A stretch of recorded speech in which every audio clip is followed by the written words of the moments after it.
This episode unpacks anger. That's right, another episode of Get Over Yourself. Because it's not just a feeling, but sometimes it can be a misunderstood signal. While moral outrage these days is only one form of them, we promise you, we explore anger when it serves a purpose, when it masks deeper issues, so something else is going on, and how different personalities express it and suppress it. This conversation is meant to bring insight, not shame, and to offer tools for redirecting what often feels explosive into something constructive. This isn't just a podcast, it's a reminder of what makes America stronger isn't a headline or a hashtag. It's people, from the ones building our homes to the ones rebuilding their lives. Veterans, tradesmen, neighbors, and volunteers. Real people doing real things. Here we find common ground first, and then we work on our differences. This is the Collective Perspective Podcast, where purpose, people, and progress meet. Hey everybody, welcome back to the Collective Perspective Podcast. My name is Jeff, and I'm here with my best friend Trav. What's up, Trav? What's up, Jeff? What's up, everybody out there? Glad to be back. Let's get this thing going today. And we're back with another episode of Get Over Yourself. What is anger? Is it an emotion, response, or a signal? Personally, I feel like anger is an emotion. It's a strong emotion, a powerful emotion that can really drive a lot of actions. Not only emotion, but it's a secondary emotion, meaning that it usually encompasses pain, betrayal, exhaustion, or confusion. Okay, so something else leads to the anger, making it secondary like that. I mean, sometimes I just wake up and I'm grumpy as all can be, and I'm angry. I don't know why. Bad night's sleep. Can you remember the last time you were just extremely angry? Maybe not extremely angry. More rage, and that's anytime I'm driving. It feels like these days. Speaking of rage, the difference between moral outrage and personal anger. I think that is a pretty hot topic in today's society. I really don't think I quite understand the differences between the two. Moral outrage is something that violates your morals, but it doesn't involve you at all. So it's someone else out there that is going through something, and you express your outrage or your anger in defense of them, and you have nothing to do with it. It's not your personal anger. It's someone else's anger. Okay. And that's why there's a difference between moral outrage and personal anger. So that's more of a social, moral outrage is more of a social type of manifestation? I guess in a way you could say moral outrage is kind of how they protest these days. Okay, I can see that very clearly. It's all over the news and everywhere we look these days. You are right about that. And anger can take different forms. What kind of forms are we talking about? Like, I know there's the physical rage or outbursts that people can have. Here's the example. You say something about your wife's outfit, and she's silent. Ooh, she's silent mad. Treatment. She's anger. She's angry at you. You're like, hey, honey, what's the matter? And you get a dirty look. I would say that dirty look is probably a form of sarcasm. Or she will respond with the inevitable, I'm fine. Or I'm out of here. Peace. Withdraw. The last time I remember being really angry is that we were heading down south to visit my in-laws, and I forgot my blood pressure medicine, so we had to drive back. Needless to say, a 3-hour trip turned into 7. Ouch. That would do it. Screaming at myself. I was so mad at myself. But that was a more of a personal anger, wouldn't you say? Oh yeah, definitely, because I wasn't angry at anybody else but myself. But that kind of really changes the mood of what comes next on the vacation or trip or outing that you're going to do, doesn't it? Well, I think, man, like a lot of things, it just comes with experience. So I made that mistake. I got angry at myself, and therefore anger, even though it's like probably the worst emotion that we have, because it can turn into so many different things, I will no longer forget my medicine. Did you see where I went there? That's a, what do we call that? A self-limiting mistake. Well, I mean, we go through those type of examples our entire life over and over and over. And it's not until after it happens do you realize, okay, I'm never going to do that again. How many times have you told yourself that, Trev? It's like touching a hot stove. You only need to do it once, and then you know not to do it again. So, to go further into anger, where does it show up? That's the next part of the conversation is where. Where do we see it? We see it everywhere. Home, work, traffic, online, specifically. What's great is that you could have some personal anger for yourself, but in solitude, you have complete peace. You can rid yourself of all that anger that other people, I would say, just try to project onto others. Wouldn't you say? Yeah, I would say that. When you're by yourself, or if you're in a limited group, yeah, you can really block out a lot of that anger and move inward and do something more positive. We have been always conditioned to think that anger is always wrong and that we shouldn't get angry. And I think it's what comes after being angry or the reason why you're angry. Anger is one of those things that you need to get over yourself for sure when it comes to anger management. Yeah, anger management, it can be tough for some people. There's people that take courses that have anger management issues where they just cannot suppress the anger, or they get violent, or, it's a good example is, what I think is kind of crazy is that I was telling my wife today, like, how emotionally involved I am in San Diego Padres baseball. And I'm also a Denver Bronco fan, which we had won yesterday. And had I lost that game with the football, I'm not as emotionally attached to the Broncos anymore as I am the Padres.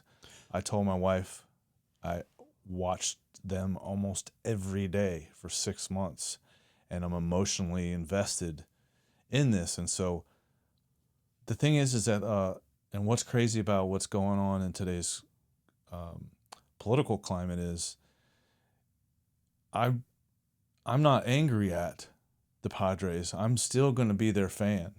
You see what I'm saying? Like, I got angry at them. This is not anything that I can control. And once I get past the anger, then I'm better for it. So you mentioned that you had gotten angry on a trip. I'm still trying to think of a scenario where I felt angry like that or something similar. Well, I know exactly where. Working on my car. Sometimes, I do a lot of my own work, and I had to change lower control arm, actually an upper control arm, and I couldn't get to the bolt, and I was just so angry. I was banging my knuckles on metal and hurting myself, thinking that the more I do, the easier it will become. So after a while, I had to take a step back. I had to walk away from the project for a little while. And when I came back to it, I had armed myself with a little more knowledge and a little more insight into how to get to certain nuts and bolts in there. And once I did that, everything started moving a lot more smoothly. So that and having the right tools for the job really helps. Sound more like frustration. Oh no, I needed the frustration car. Turned into anger. It did. It turned into anger because I knew I had to get it done so I could drive to work on the next day. A lot of people find, and that's one form of anger, but a lot of people feel anger as a survival emotion. Some feel that their anger is justified, like complaining about this recent car situation I have. My anger is justified. I have every right to be mad. I've actually even told my wife sometimes, I have every right to be mad. It's justified. But some people just feel ashamed when they're angry. So your anger, I do agree with you. It was a justified anger because it was something that should have been caught with quality controls and quality assurance on a manufacturer's part. And when that didn't happen, and none of the techs or anybody that was working on the vehicle noticed it or were able to replicate it or understand what it was you were trying to say. And I think you were pretty clear with what you were trying to say. That anger, then I do feel, becomes justified. But how did you act on it? That's the question. Well, I prepared myself. I had a friend come with me that when it got to a point where I started getting angry and showing it as an emotion, he stepped in and said exactly this. He said, "Jeff, you're starting to get emotional. Let me talk." And that part of the conversation that we had with the service manager and my friend completely shifted from anger to like, hey, let's try to get an understanding. And I felt a little, honestly, I felt a little ashamed, as in like, I felt like I was angry and justified to be angry, but I don't think I brought it to a point where like I embarrassed myself. But some people, man, they sure show themselves, show their, most of that happens in sports too, man. I noticed like recent loss in Jacksonville. There's a lot of people that get really butthurt. And, they will straight up fight you, because you say something for their team. I used to have a friend that was like that. When it becomes harmful, that's, I think, where we were talking about earlier, withdrawal comes in. Today, I asked my wife, I was like, hey, what do you do when you come across angry people? How do you deal with them? She goes, I don't. So they just, see you later, I'm out. Is that a positive coping mechanism or technique to deal with angry people? Some would say yes, and I might agree with them. I think it might be situational too.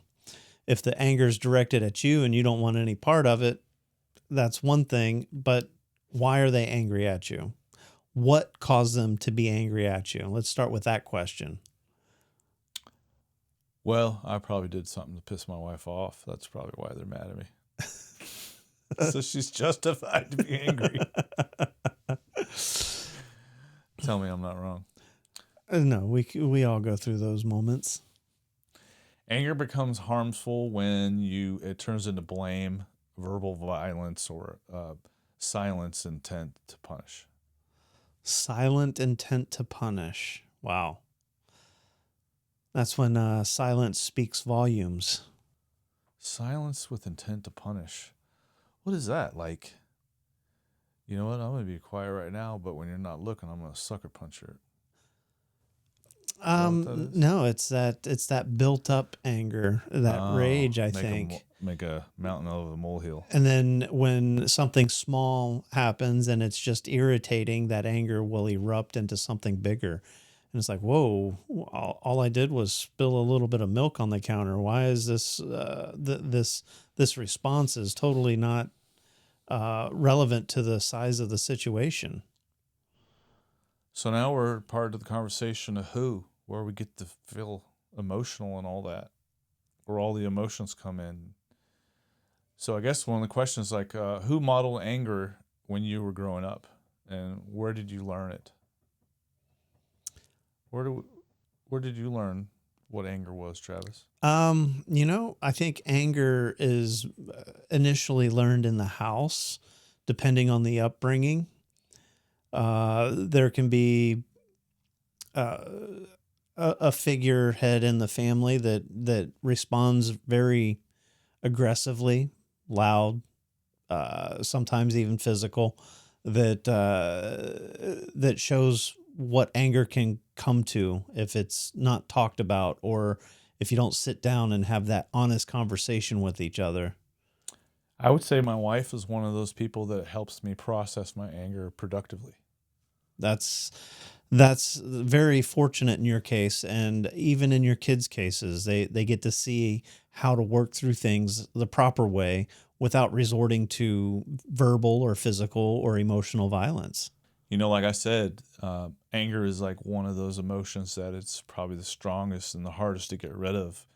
And preparing for this, I would tell people, I can rid myself of pride. I can rid myself of being envious. I can rid myself of all these other things, but anger is one thing I don't think I can rid myself of.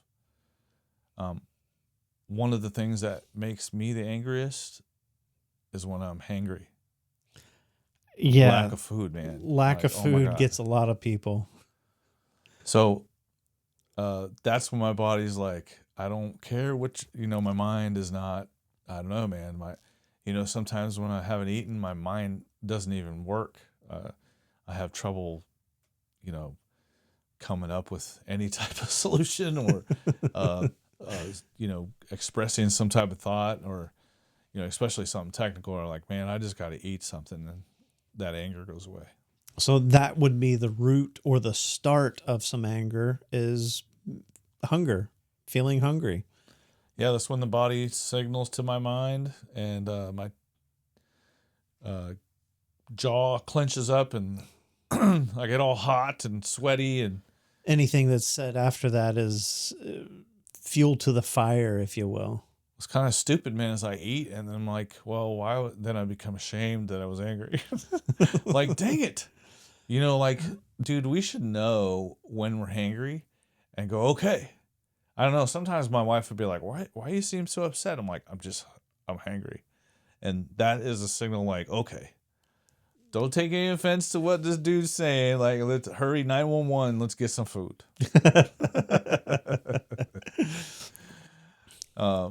And then food solves a lot of things, man. It's crazy how being hungry makes you angry. Well, you got to be careful with that too, because food can also be used inappropriately as a coping mechanism, and that can cause other issues. Do you know anybody that is like constantly angry? I would say that I don't surround myself with negative or angry people. Someone that's always angry is someone that I'm going to withdraw from. I'm going to give them the silent treatment. I don't want to deal with those type of people that are constantly angry. And sometimes a friend that's going through that needs a reality check. Yeah. And what kind of reality check would you help provide? Just let them know, hey, you seem angry all the time. Is everything all right? Are you hungry? One thing that works for me when I'm kind of angry is like to be reassured that, Jeff, control what you can control and stop trying to control what others control. Now, could that be part of the anger, fear of losing control? Well, no, it's not. I don't know if it's necessarily that. It's just that there are many things in life, like moral outrage. It's kind of irrelevant because you're doing something that you have no control over changing. And so why are you going to continually just always be angry and upset at something, and you don't have any control to change it? Well, wait a minute. You do. It's in yourself. You need to control it. You need to learn how to turn it off. And that's not always easy. There are ways to do that, and sometimes talking to people will help. Just talking to people, getting it out, screaming, crying. By God's sakes, go exercise. You'd be amazed what exercise does to that when you get to push towards that adrenaline and use it towards something else. So, hey, we hope you're not angry with us cutting this short, but we got to go. How could you be angry at a couple guys that are just trying to help people? If you enjoy this episode, please pass it on to a friend, share it, talk about it, discuss it. Yeah, give us a like, share, subscribe, hit that little notification bell up there. And comment, because we will reply, we promise. Hey, everybody, thank you for watching this episode of The Collective Perspective. Peace out. Till next time. Later, guys.